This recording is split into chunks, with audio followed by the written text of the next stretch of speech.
Baik, kalau kita lihat undang-undang yang ada sekarang ni, kita lihat dah ada kes yang telah diambil tindakan lah. Bagi pandangan Haji lah, adakah undang-undang ini sudah mencukupi untuk nak menyekat kepada perkara-perkara viral yang tidak sahih, yang tidak betul, ataupun juga Tuan Haji melihat perlunya lebih tegas soal kata penguatkuasaan ini, yang kalau tak dibuat penguatkuasaan yang tegas menyebabkan kemudaratan yang lebih besar. Sesungguhnya yang halal itu jelas dan yang haram itu juga jelas. Bagaimanapun di antara keduanya terdapat perkara yang tidak jelas, yang syubhah, yang mana ramai orang yang tidak mengetahuinya. Jadi kita pernah sebenarnya berbincang perkara ni.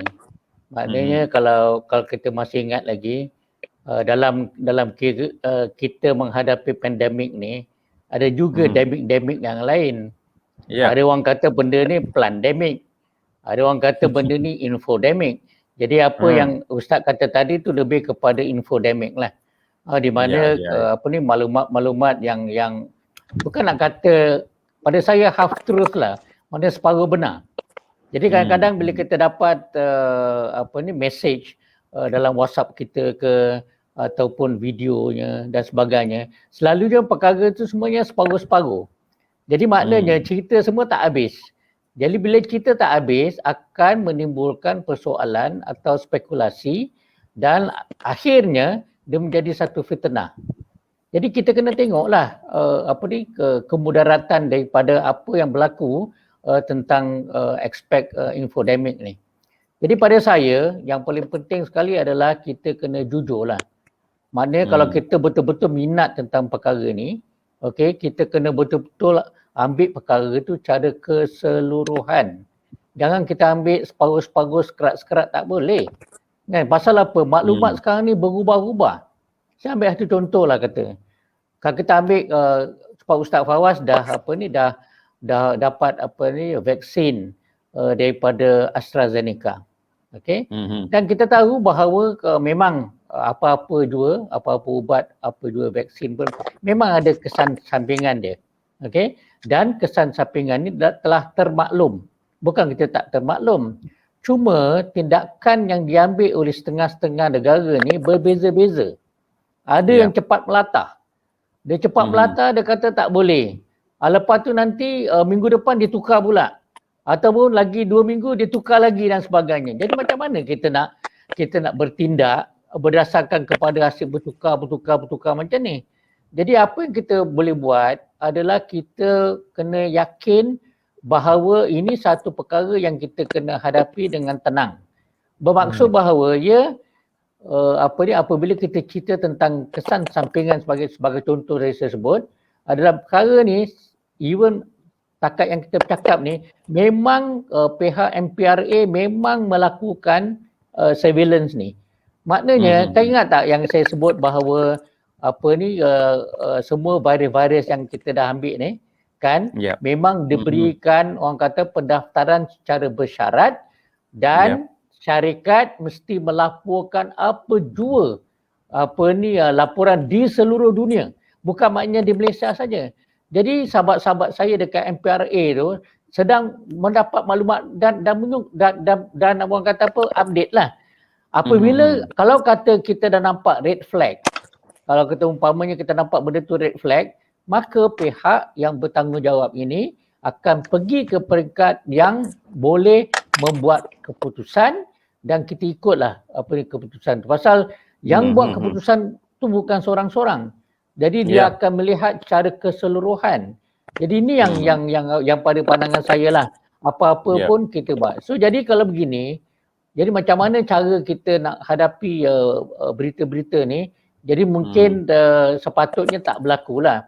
Tetapi kalau sampai peringkat dia menjadi satu pembohongan, jadi pada saya tindakan dah kena ambil lah. Pasal dia dah jadi satu perkara yang bohong.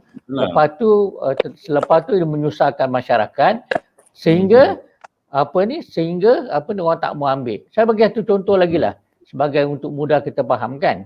Selalu orang kata, okey, katalah kita kacau lagi dah Ustaz Fawaz Katalah ada berlaku kematian, okey, ada berlaku kematian selepas mengambil vaksin.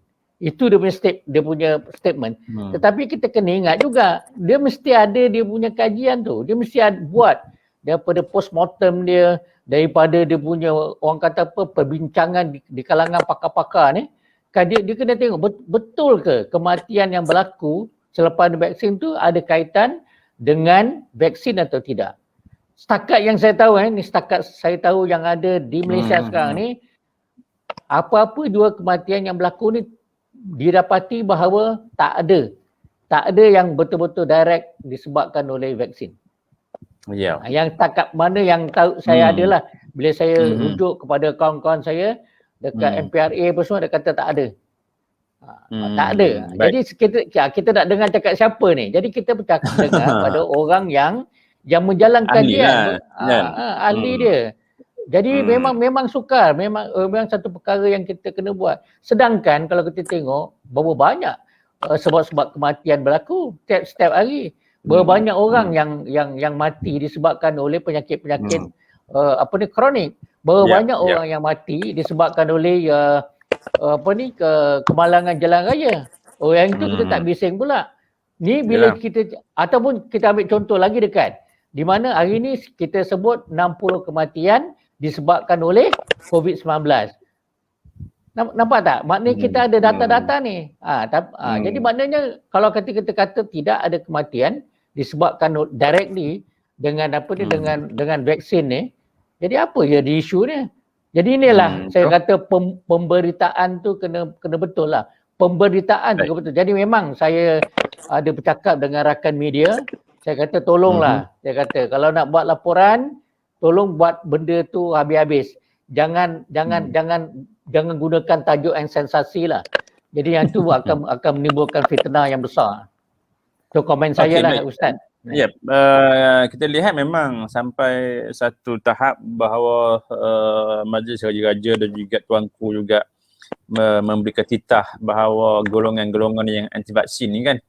Jadi bagi pandangan saya perlunya kepada penguasaan undang-undang tu sendiri mengambil tindakan, dan juga kadang-kadang tindakan itu diambil cuma tidak diwar-warkan. Jadi orang tak tahu yang bahawa memang adanya tindakan. Jadi mungkin lepas pada ini kita mengharapkan agensi-agensi yang berkaitan, kalau kata benar ambil tindakan, war-warkan supaya menampakkan bahawa tindakan betapa seriusnya pihak kerajaan dalam menangani isu-isu yang melibatkan kepalsuan berita itu sendiri. Ya.